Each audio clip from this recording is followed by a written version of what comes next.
Rod, I want to talk to you about how to spin air in the call and get that nice, sweet, nasally mallard sound that you guys get down there in Louisiana that other hunters don't reproduce in other parts of the country. Everybody's so ingrained on Arkansas-style duck calling where you attack the call, you really punch it on the front end, it's a clean note going into the call, and it's really not how you create a quack. Especially when you're blowing a double reed call, DR85 specifically. You guys spin that air into the call a little differently, and if you don't listen to the two styles of call side by side, you might not notice the difference. But when you do, it's dramatic, and I know you can demonstrate that for me. Yeah, I mean, basically when Dad developed this call, he developed it so that anybody could blow into it and get a relatively good quack out of it. But and there's several different ways of blowing a call. You can blow it with cold air, and it'd be simply just blowing. And you can put your palm up to your face as you're blowing and feel that cold breath of air. But it's really designed to be blown with warm air.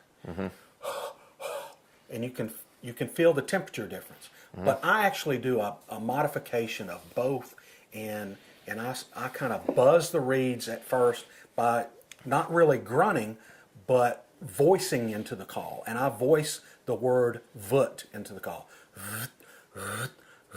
And you can feel when you put your palm up to your hand, it's still warm air, but you're spinning that air at a slower rate, and you're actually getting that bottom reed to kick in, vibrating and making a sound slightly before the top reed kicks in. And if you listen to that very, very closely, you'll hear that reed start to buzz.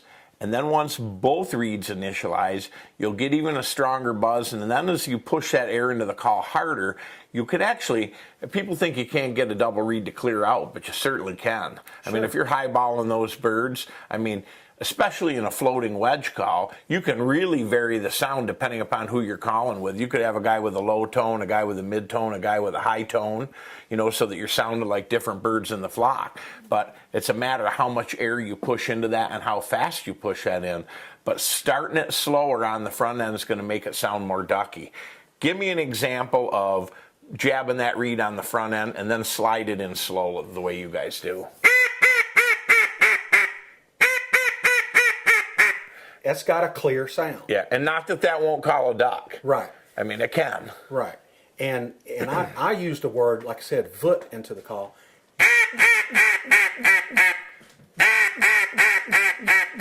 You hear that bottom reed kicking in just a split second before the top reed does. Right, exactly. And it makes a difference. I mean, when you're, you know, I guess, you know, if you're a pool shooter, when you start putting English, you know, onto a cue ball, you know, and playing pool, you start doing that into a duck call, and it'll make a difference on certain particular days. Just do a single quack spinning air that way.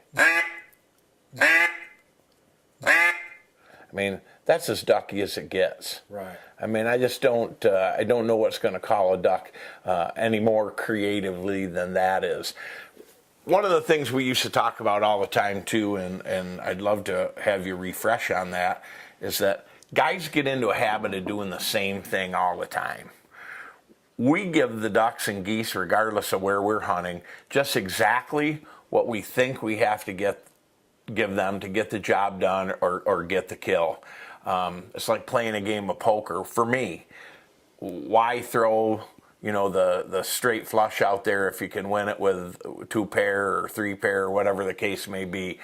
When you're calling in a routine, and if you'll do some of that for us and just show us how you mix that up so that it doesn't always sound the same. One of the things that we've gone to in the past is a squeal call, sometimes just to do something a little different than what the next guy's doing. But we've talked about those 5-note walkdowns, the single quacks, the real staccato chuckle instead of chatter of a duck, which is actually the more true feeding style call, and how those fit together and how you change it up. And just give the people a little example of it. Normally when I'm calling, and I agree with you there, I mean, you don't I see so many people make the same mistakes. You hear them in the marsh day in and day out. They start nailing that call just constantly, and they have nowhere to go. You know, if you start out asking nicely for those ducks to come over and take a look,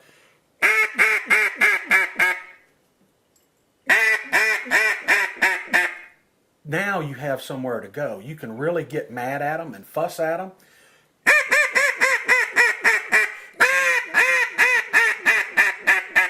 And then once they start coming in, start slowing it back down. Don't just keep hammering at them. Right. You know, slow it down. And a lot of times where most people would go ahead and start using a feed call, if you will, you know.